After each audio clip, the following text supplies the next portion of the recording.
ആപ്കി അദാലത്തിൽ film star Ranbir കപൂറിനെതിരായ കുറ്റാരോപണം. ഇദ്ദേഹം വലിയ വലിയ സ്റ്റാറുകളെ എതിർക്കുന്നു എന്നുള്ളതാണ്. രൺബീർ, താങ്കൾ എന്താ പറഞ്ഞിരിക്കുന്നതെന്ന് വെച്ചാൽ ഞാൻ ലോകത്തിലെ ഏറ്റവും വലിയ ആക്ടർ ആകണം, അതുപോലെ തന്നെ ലോകത്തിലെ ഏറ്റവും വലിയ ഫിലിം മേക്കർ ആകണം. ഇതൊക്കെ കുറച്ച് കൂടുതലല്ലേ? നോക്കൂ സാർ, ഇതെൻ്റെ ലക്ഷ്യമാണ്. ഞാൻ ആ ലക്ഷ്യം നേടണമെന്നുണ്ടെങ്കിൽ ഞാൻ അതിനുവേണ്ടി ഒരുപാട് ഹാർഡ് വർക്ക് ചെയ്യണമെന്നും എനിക്കറിയാം. ഒരുപാട് വർഷങ്ങളെടുക്കും. ഇപ്പം നമ്മൾ നോക്കുകയാണെങ്കിൽ ഷാറൂഖ് ഖാൻ ആയാലും സൽമാൻ ഖാൻ ആയാലും അമീർ ഖാൻ ആയാലും അവരുടെയൊക്കെ പുറകിൽ വലിയ ഹാർഡ് വർക്കിൻ്റെ കഥകളുണ്ട്. അവരൊരുപാട് സിനിമകളിൽ പല ജോലികളും ചെയ്തിട്ടുണ്ട്. സോ എൻ്റെ സ്വപ്നം എന്താണെന്ന് വെച്ചാൽ അവരെയൊക്കെ പോലെ എനിക്കും ആവാൻ പറ്റണം. അതിന് എത്ര സമയമെടുത്താലും എത്രമാത്രം കഷ്ടപ്പെടേണ്ടി വന്നാലും ഞാനത് നേടും. അല്ലെങ്കിൽ താങ്കൾ ഇങ്ങനെ പറയോ, ഷാരൂഖ്, സൽമാൻ, അമീർ ഖാൻ ഇവർക്കൊക്കെ പ്രായമായെന്ന്? ഇല്ല സാർ, ഞാൻ അങ്ങനെയൊന്നും ഒരിക്കലും പറയില്ല. ഞാൻ എല്ലാവരെയും ബഹുമാനിക്കുന്നുണ്ട്. ഈ 3 ആക്ടേഴ്സാണ് എന്നെ കൂടുതലായി ഇൻഫ്ലുവൻസ് ചെയ്തിരിക്കുന്നത്. ഞാൻ വളർന്നു വലുതാവുന്ന സമയത്ത് ഇവരൊക്കെ നമ്മുടെ യങ് സ്റ്റാർസ് ആയിരുന്നു. സോ ഞാൻ ഇവരെ കണ്ടുകൊണ്ടാണ് വളർന്നത്. ഇവര് എൻ്റെ ഫോർമിഡബിൾ ഇയേഴ്സ്, എൻ്റെ അറ്റാച്ച്ഡ് മൂവീസ് എല്ലാം അവരുടേത് തന്നെയാണ്. സോ ഞാൻ അതുപോലെയൊന്നും ഒരിക്കലും പറയില്ല സാർ. പക്ഷേ ഇത് സത്യമല്ലേ? താങ്കളുടെ സാവരിയ റിലീസ് ആവുന്ന സമയത്ത് ഷാരൂഖ് ഖാന്റെ സിനിമ റിലീസായി, അതുകൊണ്ട് ഷാവരിയയ്ക്ക് നഷ്ടം ഏർപ്പെട്ടു. അങ്ങനെ ധാരാളം പേര് പറയുന്നുണ്ട്. നോക്കൂ സാർ, എൻ്റെ ഫസ്റ്റ് ഫിലിം റിലീസ് ആവുന്ന സമയത്ത് ഞാൻ അത് ഓർത്ത് എത്രമാത്രം എക്സൈറ്റ് ആയിരുന്നു എന്ന് വെച്ചാൽ, അത് റിലീസ് ചെയ്യൂ, ഇതെന്റെ ആദ്യത്തെ പടമാണ് എന്നൊക്കെ പറഞ്ഞിരുന്നു. ഞാൻ ഇതിനെപ്പറ്റിയൊന്നും ആലോചിച്ചിരുന്നില്ല. എനിക്ക് എക്സ്പീരിയൻസ് ഉണ്ടായിരുന്നില്ല. ഞാനൊരു പുതുമുഖമായിരുന്നു. എനിക്കിങ്ങനെയൊന്നും തോന്നിയിട്ടേ ഇല്ല. ഒരു ഭാഗത്ത് ഓം ശാന്തി ഓം വരുന്നുണ്ട്, ഷാറൂഖ് ഖാൻ അഭിനയിച്ച പടമാണ്. എന്റെ മനസ്സിലപ്പോൾ എന്റെ പടം മാത്രമേ ഉണ്ടായിരുന്നുള്ളൂ. ഞാൻ അതിനെപ്പറ്റി ഓർത്താണ് സന്തോഷിച്ചത്. അന്ന് പടം ഓടിയില്ലെങ്കിൽ അത് പടം ഓടാത്തതിന്റെ കാരണം ഒരിക്കലും ഓം ശാന്തി ഓമാണെന്ന് പറയാൻ പറ്റില്ല. പടത്തിൽ എന്തോ ഒരു കുറവുള്ളത് കൊണ്ടാണ് ഓടാഞ്ഞത്. പടം നന്നായില്ലെങ്കിൽ അത് ഓടുകയുമില്ല. ഞാൻ എന്താ വിശ്വസിക്കുന്നതെന്ന് വെച്ചാൽ, സിനിമ നന്നായിരുന്നെങ്കിൽ ഒരുപക്ഷെ അത് അത്രയ്ക്ക് ഹിറ്റായി മാറിയില്ലെങ്കിലും. 2 വലിയ സ്റ്റാറുകൾ ഒരിക്കലും അവരുടെ സിനിമ ഒരേ സമയത്ത് റിലീസ് ചെയ്യില്ല, ക്ലാഷ് ആകാതിരിക്കാൻ. ഇപ്പൊ അങ്ങനെയാണ് നടക്കുന്നത്. എനിക്കിപ്പോഴാണ് മനസ്സിലായത്. അതായത് നമ്മുടെ 3 ഗാൻസിന്റെ കൂടെ പടം റിലീസ് ചെയ്യാനുള്ള ധൈര്യം എനിക്ക് ഇപ്പൊ പോലും ഇല്ല. കാരണം എനിക്കത് നഷ്ടം സംഭവിക്കും. കാരണം അവരൊക്കെ വലിയ സൂപ്പർ സ്റ്റാർസ് ആണ്. എന്താണെന്ന് വെച്ചാൽ താങ്കളുടെ റോക്ക് സ്റ്റാർ റിലീസ് ആവുന്ന സമയത്ത് ഷാരൂഖ് ഖാന്റെ രാവണനും റിലീസ് ആവാൻ ഇല്ല, ഞങ്ങൾ 2 ആഴ്ച കഴിഞ്ഞ് വരാന്നാ വിചാരിക്കുന്നത്. കാരണം രാവൺ കാണാനുള്ളവർ 2 ആഴ്ച കൊണ്ട് തന്നെ കണ്ടു തീർക്കും. സോ അതിനുശേഷം ഞങ്ങൾ വന്നോളാം. പക്ഷെ ഒരേ സമയം റിലീസ് ചെയ്യുന്നത് അത് ഒരിക്കലും ബുദ്ധിപൂർവമായ തീരുമാനമല്ല. കാരണം ബിസിനസ്സിൽ അത് വലിയ നഷ്ടം വരുത്തും. സോ 2 ആഴ്ച കഴിഞ്ഞ് റിലീസ് ചെയ്യാം. ഈ 3 ഖാൻമാരും താങ്കൾക്ക് ഇപ്പോഴും കോമ്പറ്റീഷൻ ആണെന്ന് തോന്നുന്നുണ്ടോ? നോക്കൂ സാർ, ഞാൻ ഇമ്രാൻ ഖാന്റെ കൂടെ കോമ്പീറ്റ് ചെയ്താലും അല്ലെങ്കിൽ ഷാഹിദ് കപൂറിന്റെ കൂടെയോ അല്ലെങ്കിൽ രൺവീർ സിംഗിന്റെ കൂടെയോ കോമ്പീറ്റ് ചെയ്താലും എൻ്റെ ഒരു ഗ്രോത്ത് കുറച്ചേ ഉണ്ടാവും. ഒരുപക്ഷെ ഞാൻ എന്നോട് തന്നെ ഇങ്ങനെ പറയാണ്, അതായത് ഇത് വളരെ നന്നായിരിക്കും, അതായത് ഞാൻ അമിതാഭ് ബച്ചന്റെ കൂടെയാണ് മത്സരിക്കേണ്ടത് എന്ന്. അപ്പോൾ ചിലപ്പോൾ എൻ്റെ ഒരു ഗ്രോത്ത് അത് എന്നെക്കൊണ്ട് വിജയിക്കാൻ സാധിച്ചില്ലെങ്കിലും അറ്റ്ലീസ്റ്റ് എൻ്റെ ഒരു റീച്ചെങ്കിലും കൂടും. അപ്പോൾ എനിക്ക് കൂടുതലായിട്ട് വർക്ക് ചെയ്യാൻ സാധിക്കും, കൂടുതലായി കഷ്ടപ്പെടാൻ സാധിക്കും. സോ ഞാൻ വിചാരിക്കുന്നത് എൻ്റെ കോമ്പറ്റീഷൻ അമിതാഭ് ബച്ചൻ സാർ മുതൽ ദത്ത് സാറുമായിട്ട് വരെ ഞാൻ നടത്തണം. സോ ഞാൻ എല്ലാ ആക്ടേഴ്സിനെയും കോമ്പറ്റീറ്ററായിട്ട് തന്നെയാണ് കാണുന്നത്. ഫിലിം ഇൻഡസ്ട്രിയിൽ താങ്കൾ ആരെയാണ് നമ്പർ 1 എന്ന് കരുതുന്നത്? ഐ തിങ്ക് സൽമാൻ ഖാൻ, അദ്ദേഹം തന്നെയാണ്. അദ്ദേഹം നമ്മുടെ രാജ്യത്തിന്റെ ഫേവറേറ്റ് സൂപ്പർ സ്റ്റാറാണ്. കാരണം അദ്ദേഹം വളരെ നല്ല മനുഷ്യനാണ്.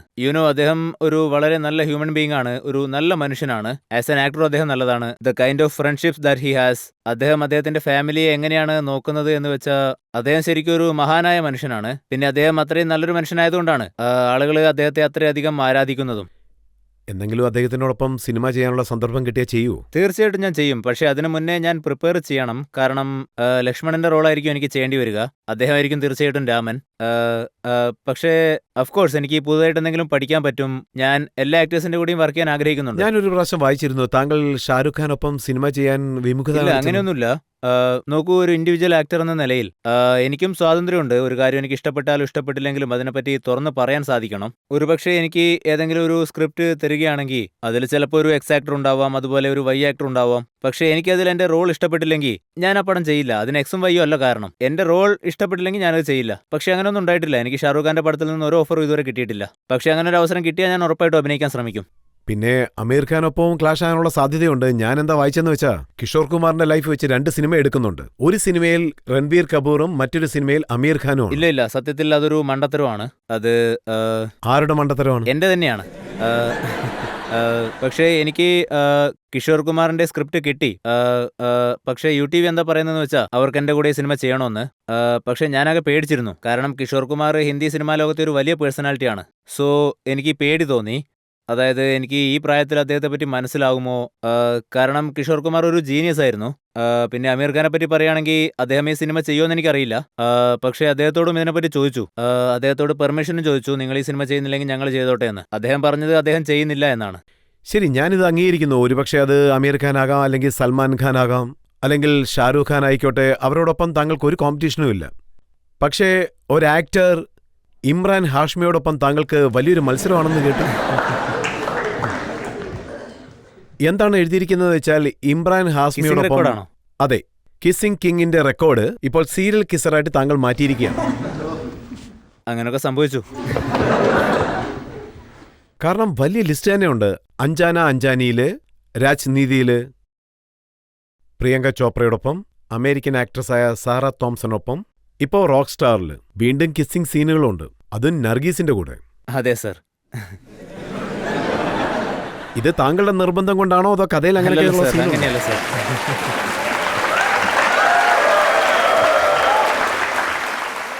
നോക്കൂ, ഞാൻ കൂടുതലും ലവ് സ്റ്റോറീസ് ആണ് ചെയ്യുന്നത്.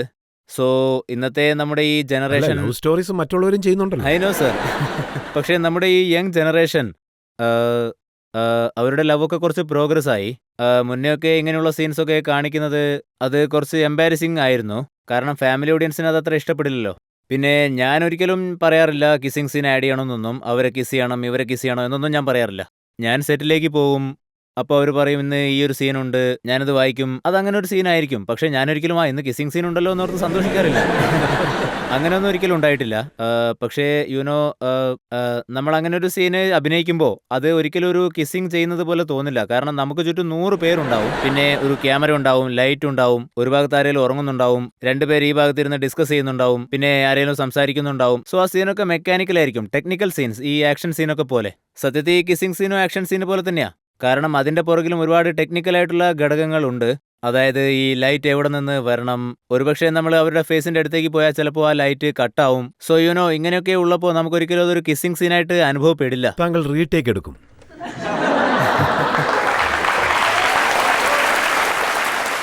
നോക്കൂ സാർ, ഞാനൊരു നല്ല കിസ്സറാണെന്ന് ഞാൻ സമ്മതിക്കാം. കാരണം ഒറ്റ ടേക്കിൽ ഞാൻ ഓക്കെ ആക്കാറുണ്ട്. ഫൈനൽ റൗണ്ടിൽ ആർക്കെങ്കിലും ചോദ്യം ചോദിക്കാൻ ആഗ്രഹമുണ്ടോ? താങ്കൾ. സർ, ഒരുപക്ഷെ താങ്കൾ സിനിമയിൽ വന്നില്ലായിരുന്നെങ്കിൽ വേറെന്ത് ജോലിയായിരിക്കും തിരഞ്ഞെടുത്തിരിക്കുക? ഒരുപക്ഷെ ഞാൻ ഇതുപോലൊരു ആക്ടറായി തീർന്നില്ലായിരുന്നെങ്കിൽ ഒരു സ്ട്രഗിളിംഗ് ആക്ടറെങ്കിലും ആയേനെ. എനിക്കിതല്ലാതെ വേറെ ഒന്നും അറിയില്ല. അതായത് ഐ ഗസ് എന്റെ മുത്തശ്ശൻ പറഞ്ഞിരുന്നു ജനനവും മരണവും ഇവിടെ തന്നെയാ, ഇതല്ലാതെ വേറെ വഴിയില്ല എന്ന്. താങ്കളുടെ ലൈഫില് ഭ്രാന്ത് പിടിച്ച എന്തെങ്കിലും ആഗ്രഹങ്ങളുണ്ടോ സർ? ഒന്ന് ഞാൻ ഷെയർ രണ്ടാമത്തെ ചെയ്യാമോ? തവണയാണ് അബ്കി അദാലത്തിലേക്ക് വന്നിരിക്കുന്നത്.